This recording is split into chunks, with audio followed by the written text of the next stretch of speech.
I'm wondering, how many of the Haiti team do we have with us today? Raise your hands if you went to Haiti with us. Yep. Anyone else? Got Bobby, I see you. The Wellsfords. Awesome. Well, David, come on up and let's talk about the Haiti trip and everything that, not everything, because there are some things that we probably can't talk about, you know. Some things need to stay in Haiti, but here you go, man. You can use this one.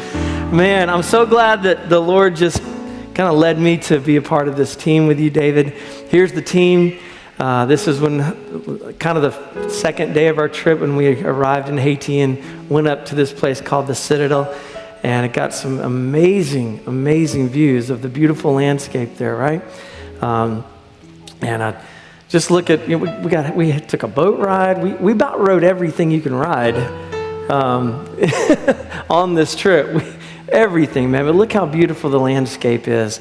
Haiti actually means high land or high places. So there's lots of mountains, and there's just beautiful black, fertile soil in the plains. And I'm telling you, man, it's no wonder that Christopher Columbus chose that place as the place where he wanted to live. When you see it, but the team, you know, I say, David, this is the hardest mission trip I've ever been on, and yet you go on this thing every year. I don't know how you do it, man. You're incredible. Talk about your heart for Haiti and just your family generational connection to it. Yeah, my uncle has been down there for 40 years. He was actually raised there when he was a child, and he's almost 80, so he's been down there a long time. But he started a hospital operating room there, and so I've been going for about 25 years, but I took a big break in the middle. But yeah, it's awesome. I love going. This was the biggest team I ever took. I was scared to take such a large team because it's like traveling is kind of hard. Yeah. Pastor Jay said at the last minute he could go, and I was like, I don't know, it's going to be hard. And I'm thinking to myself, he's not a construction guy. I don't know if this is going to work. I don't know what he's going to do. Samesies. And then he was the star of the show. Like everybody wanted Pastor Jay, and he took the saxophone, and I was so scared. I was like, my wife plays the flute, and it's expensive, and it could get hurt, and it could get rained on, and it could get dropped in the water or something terrible, riding on the back of a motorcycle. Right. And Jay, I don't think kind of knew what he was up for. Like this is going to be... In no way did I know what I was up for. This is going to be a rough trip, and taking that thing is going to be hard. And I want him to take it, but I really don't want him to take it. And then he took it, and it was the best thing ever. I was glad, really, man, right? It was really cool. To the kids loved it everywhere he went. He was like the Pied Piper. All these kids would come around him. And he did this awesome worship in the school, which was amazing. So he was I thought he was going to be the part that was the hardest, but he was the part that was the best. Maybe the hard-headedest. That's what you're saying. Well, yeah, all that I knew. Yeah, I love this. I saw this over here. We thought it would be easy, but it was not. Where was that? I don't know. I don't know where I snapped that picture, but yeah, the only thing that I knew that I was going to be doing, David, he just came up with great vision to use me, the unskilled labor guy, on the trip, because we had all these brilliant tradesmen, electricians, HVAC technicians, construction guys, and pipe fitters. And all I knew that I was going to be installing a sound system. And we did that on Saturday at a new church that was being built. Here's the table. I built this with my own hands. Look at that. I built that. But John and Caleb were there. There's them setting up the speakers and everything. We got to bless a new church. They had only met for 2 Sundays going by the time we had arrived. And so on their 3rd Sunday, they had sound system. It was they've very been cool. Meeting in a house prior to meeting in houses for their first few weeks in the building. Yeah. And it's a beautiful building. But it was wonderful. We got to meet the pastor, who is Dr. Alexander Dauphin. He's an amazing man, right? How did you meet him to begin with? He was a doctor that puts people to sleep. What is that called? Anesthesiologist. Yeah. So he's the anesthesiologist for the hospital, and he started a school there to teach other Haitians to be anesthesiologists. And he was in Canada for 40 years. He was actually born in the hospital where we worked. Wow. And then he got out by going to medical school in Haiti, and then he came back and retired to be head of the hospital. Amazing. And then he started this church and a school, and he has a really, really big vision for whatever he does. Huge vision. Well, like I said, John Roberts went with us. He did some HVAC training at the hospital, CMB there. That's been around. That's the hospital you've been connected with for so many years. And Dr. Delphin is the head of that hospital. And John was teaching their maintenance crew how to maintain their HVAC systems. Had to teach a lot of foundational theory because in Haiti, they just kind of throw things together, put up some mini splits and hope for the best. And so John really taught them the theory of HVAC so that they could save money when things go down, when things break down, right? Things are always breaking down in Haiti, right? Oh, they break down in America too. Yeah. But it seems like everything we rode in broke down while we were there, right? Yeah. Maintenance is hard and the roads are harder. The roads are terrible in Haiti. My goodness. Let me just say it like this. John and I said that we feel like probably the best entrepreneurial idea that we could come up with in Haiti would be to open up a distribution for Preparation H. Because of how rocky and how terrible the roads are. It's teeth shaking, you're always, and so you need something to help you with that, right? We rode in planes, SUVs in the back, packed like sardines in SUVs.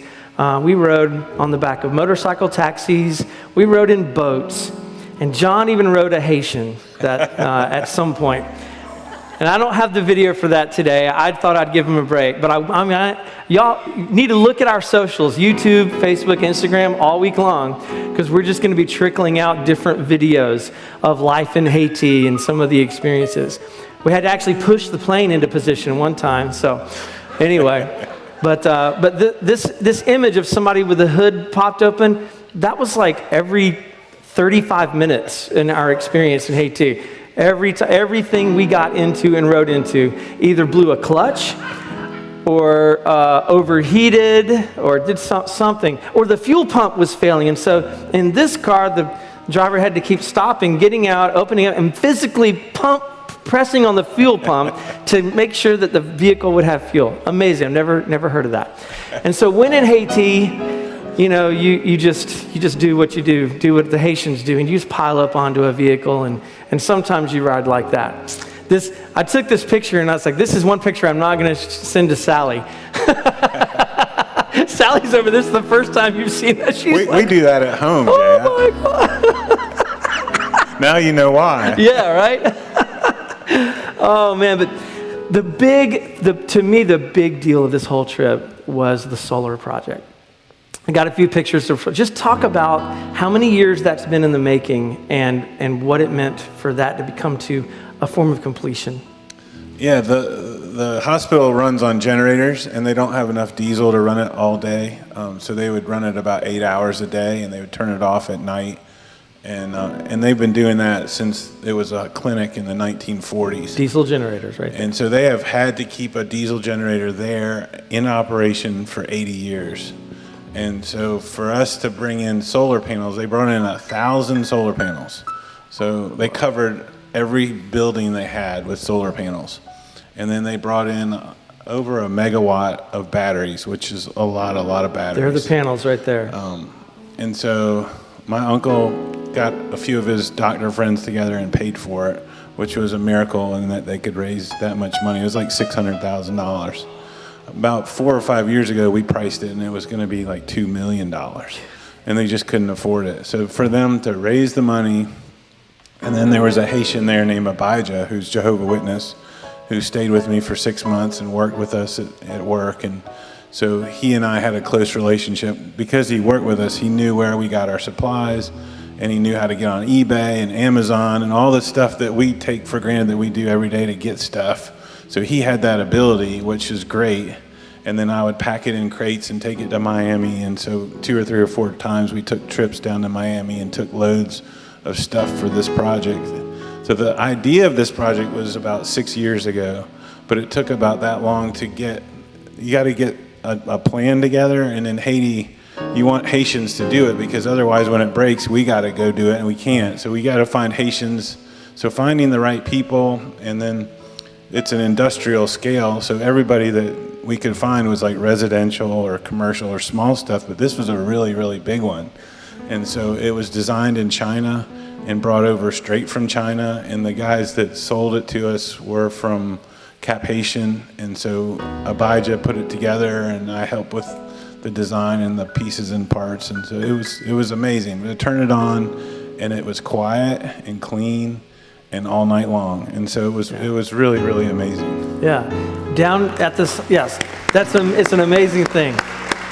Down across the street from this hospital is where part of the team, we stayed in a house, and every night about 9 or 10 o'clock the power would go out, and so we just knew that, and so all the big fans that were going to keep us cool just shut down, and the phones don't charge and all that, and that's normal life, right?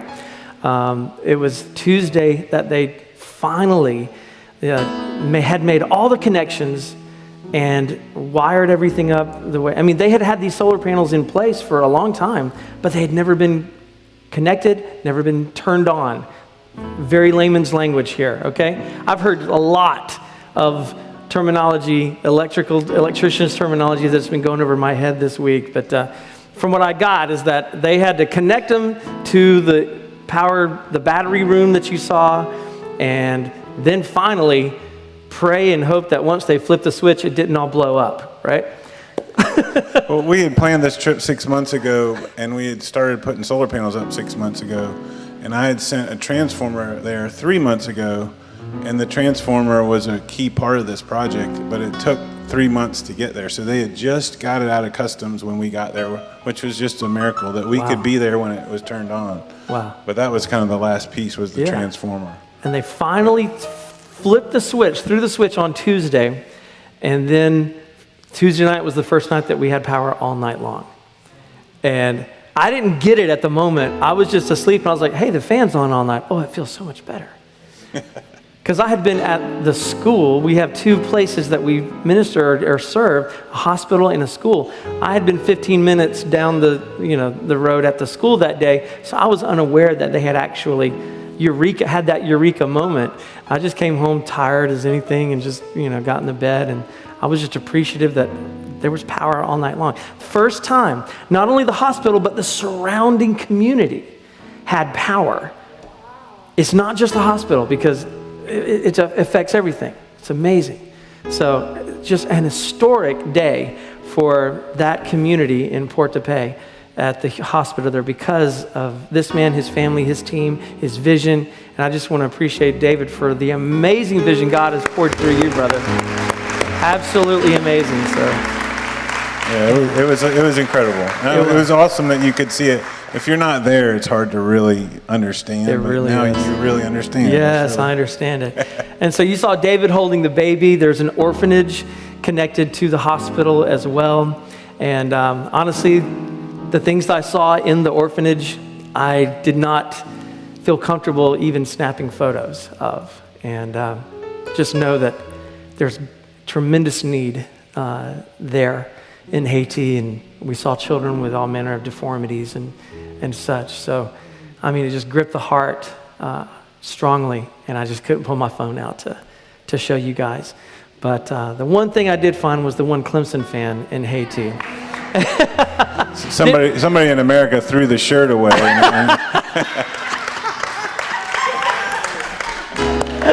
Oh, man.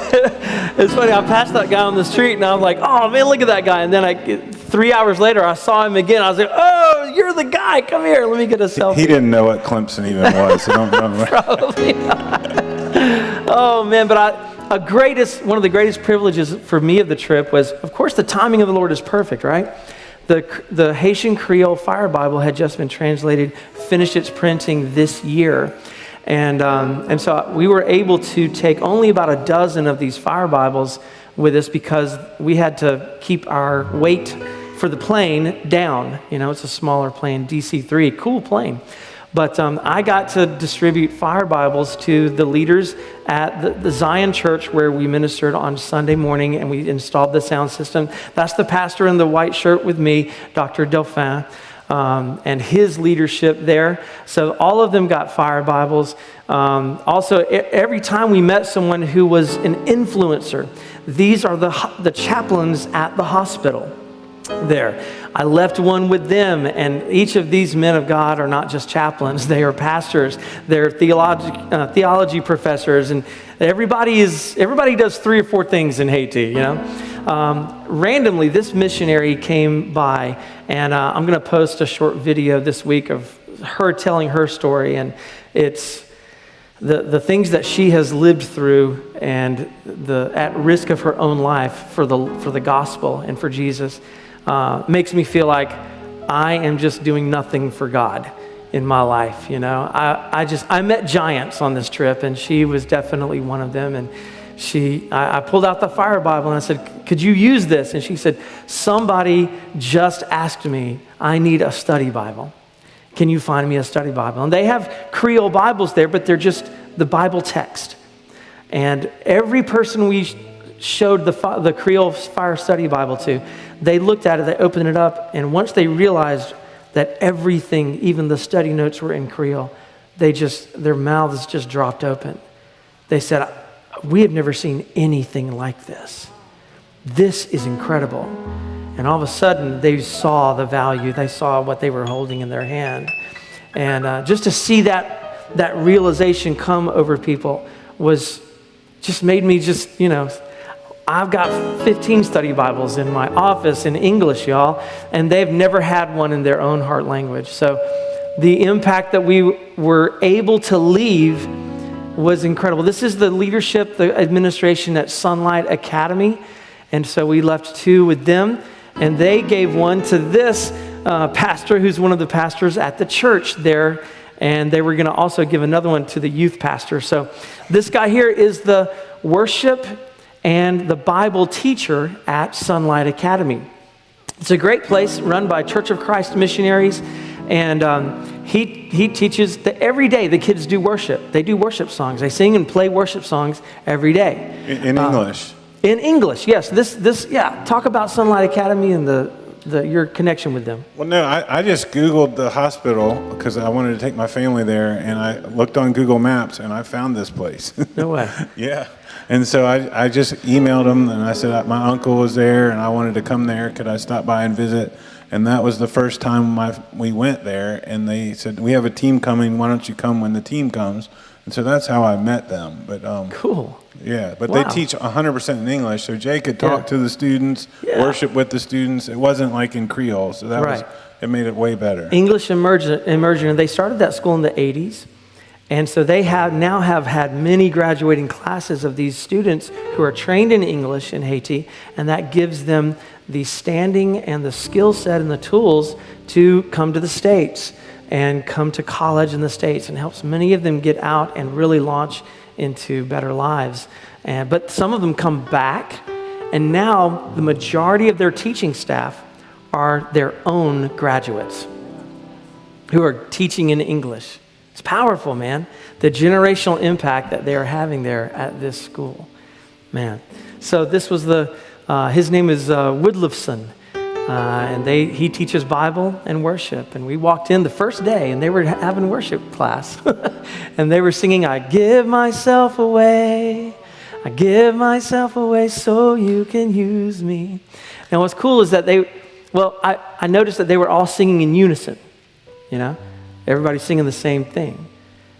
At the church, we heard beautiful Haitian singing, and that's kind of that's one of my main reasons to go. I love the worship. Yeah. It was amazing. Just they all sing very loudly and very well. Yeah, they have great voices, and so it's a beautiful people, and it was nice. And so, something that I did with them on Tuesday, the last day that we were there, is I spent all day with this teacher teaching the worship and Bible classes for him.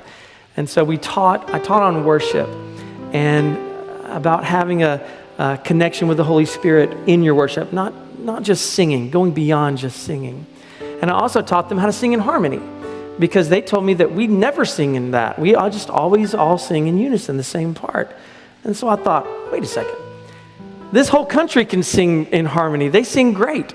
And so it's just a matter of kind of helping them unlock what the Lord had already given them as gifts as a national culture. And you're going to hear later in the service, once they started to get it, they sounded so beautiful in 3-part harmony. And it was the highlight of my trip to get to minister with them and just have worship experiences with the kids in the school. But giving away fire Bibles, listen, I think that every minister, every person who is an influencer that we gave those fire Bibles to, they're all from a denominational background that they're not Pentecostal. It's Church of Christ, it's Reformed, it's Baptist, it's other things, So I kind of feel like, I left behind some Holy Spirit, just time bombs in the fire Bibles. And we're going to see what happens, I don't know. But what I saw just in the students by the end of that day was a deeper connection to the Holy Spirit. And they all testified that this is different. I feel different now. And after that day was over with, Woodlison, he texted me, he said, I want to continue worshiping like you taught us today. And I was so humbled and privileged to be a part of that. Thank you, David, for allowing me to come to be your unskilled labor on this trip. But I'd like to go again next year in October and maybe have more of y'all come with us. Maybe. Awesome. All right. Awesome. Thank you. Y'all give him a hand.